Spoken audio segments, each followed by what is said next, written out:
హైదరాబాద్ సికింద్రాబాద్ జంట నగరాల దాహార్తి తీర్చే ఉస్మాన్ సాగర్, హిమాయత్ సాగర్ నిండు కుండలను తలపిస్తున్నాయి. ఏ క్షణమైన గేట్లు ఎత్తి వరద నీటిని దిగువకు విడుదల చేసే అవకాశం ఉంది. జంట జలాశయాల నుంచి ప్రస్తుత పరిస్థితిని మా కరెస్పాండెంట్ అనుశ్రీ అందిస్తారు. గ్రేటర్ వాసుల నీటి అవసరాలను తీర్చే జంట జలాశయాలు రీసెంట్గా కురుస్తూ ఉన్న వరదలతో వర్షాలతో నీటి కలను సంతరించుకున్నాయి. ప్రస్తుతం రాజేంద్రనగర్ పరిధిలోని రంగారెడ్డి జిల్లా రాజేంద్రనగర్ పరిధిలోని ఉస్మాన్ సాగర్ అలాగే హిమాయత్ సాగర్లకు వరద నీరు భారీగా వచ్చి చేరడంతో ప్రస్తుతం రెండు జలాశయాలు కూడా నీటి కుండను తలపిస్తూ ఉన్నాయి. వీటిని వీక్షించేందుకు అధిక సంఖ్యలో పర్యాటకులు ప్రజలు భారీ ఎత్తున ఇక్కడికి తరలి రావటాన్ని మనం గమనించవచ్చు. నిజానికి ఇక్కడ ఉన్నటువంటి వాటర్ ట్యాంక్ కెపాసిటీ 1790 అయినప్పటికీ ప్రస్తుతానికి 2 రోజుల్లోనే 1779కి నీటి మట్టం చేరుకుంది. ఇంకో 4 అడుగుల మేర చేరితే గేట్లు ఎత్తే పరిస్థితి ఉందని అధికారులు చెప్తూ ఉన్నారు.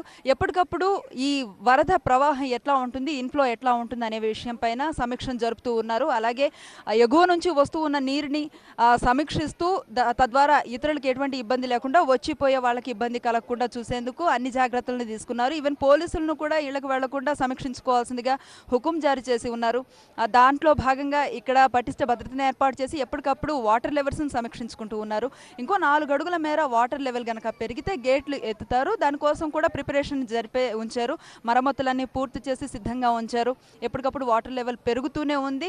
అలాగే శంకర్పల్లి జనవాడ మీదుగా వస్తూ ఉన్న నీటి ప్రవాహాన్ని అంచనా వేస్తూ మనం చూస్తూ ఉన్నాం ఎప్పటికప్పుడు వాటర్ పెరగటాన్ని. అయితే ఈ జలాశయం నిండడంతో వస్తూ ఉన్న పర్యాటకుల సంఖ్య కూడా పెరగటంతో భవిష్యత్ అవసరాలు ఎట్లా ఉండబోతున్నాయి, ఇది దాదాపు 5 ఏళ్లుగా ఒట్టిపోయినట్లుగా ఉన్నటువంటి గండిపేట జలాశయానికి నీటి కల రావటం ఎట్లా అనిపిస్తుంది మనతో షేర్ చేసుకునేందుకు ప్రస్తుతం కోకాపేట్ జెడ్పీటీసీ జైపాల్ రెడ్డి గారు మనతో పాటు ఉన్నారు. ఆయన అడిగి కనుక్కునే ప్రయత్నం చేద్దాం. నమస్తే అండి, ఎట్లా అనిపిస్తుంది? దాదాపు 5 ఇయర్స్ తర్వాత వాటర్ లెవెల్స్ అంతా విపరీతంగా పెరగడం మనం చూస్తూ ఉన్నాం. ఎట్లా అనిపిస్తుంది? చాలా ఏళ్ళ తర్వాత ఈ జంట జలాశయాలు నిండినందుకు చాలా సంతోషంగా ఉంది. చుట్టుపక్కల గ్రామాల నుంచి కాకుండా నగరం నుంచి కూడా అధిక సంఖ్యలో జనాలు వచ్చి ఈ గండిపేట యొక్క వాతావరణాన్ని కూడా ఆకర్షిస్తున్నారు. వాటర్ చూడడానికి కూడా చాలామంది చెప్పలేని పరిస్థితిలో ఉన్నారు, అంతమంది ఉన్నారు. ట్రాఫిక్ కూడా సమస్య చాలా ఏర్పడ్డది ఇక్కడ. దీని గండిపేట సామర్థ్యం 1790 ఉంది. ప్రస్తుతం అయితే ఇప్పుడు నీటి నిల్వ 1780కి వచ్చింది. పైనుంచి వచ్చే వాగు కూడా 3 ఫీట్ల ఎంతో వాగు వస్తుంది. తర్వాత ఇంకా 4 ఫీట్లు తక్కువ ఉంది మేడం. ఆ తర్వాత గేట్లు ఎత్తే ప్రయత్నం కూడా చేస్తారు.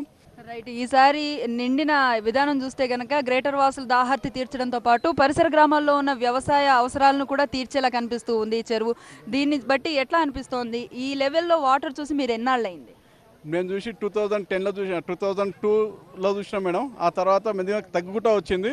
ఇప్పుడు ప్రస్తుతం మాత్రం ఈ లెవెల్ చాలా కనీసం 10 ఏళ్ళ నుంచి ఈరోజే మొదట చూస్తున్నాము. ఈ వాటరు చుట్టుపక్కల ఉన్న గ్రామాలకు వాటర్ సప్లై ఉంటుంది, వ్యవసాయానికి పనిస్తుంది, తాగునీటి రంగానికి కూడా వస్తుంది. కేసీఆర్ కలలు కన్నా ఇంటింటికి నల్ల పథకం కూడా ఈ నుంచి అమలు అవుతుందని చెప్పి కోరుకుంటున్నాను. థ్యాంక్ యూ వెరీ మచ్ అండి. సో ఇది పరిస్థితి. మొత్తం మీద మనం ప్రస్తుతం ఉస్మాన్ సాగర్ దగ్గర ఉన్నాము. హిమాయత్ సాగర్ వాటర్ లెవెల్ కూడా ఇదే మొత్తంలో నిండి ఉందని చెప్పొచ్చు. అయితే జంటనగర వాసులకు మరో శుభవార్త కూడా ఉంది. ఈ విధంగా నిండిన వాటర్ని ప్యూరిఫై చేసి త్వరలో వాళ్ళ నీటి అవసరాలని తీర్చడానికి కూడా అధికారులు ప్లాన్ చేస్తూ చెప్పినట్లుగానే నిజంగానే పర్యాటక రంగం గట్టిగా అభివృద్ధిలోకి వచ్చినట్లుగానే కనిపిస్తుంది. దాదాపు పరిసర గ్రామాల నుంచే కాదు, పర్యాటకులు కూడా అధిక సంఖ్యలో మనకి ఇక్కడ రావడం గమనించవచ్చు.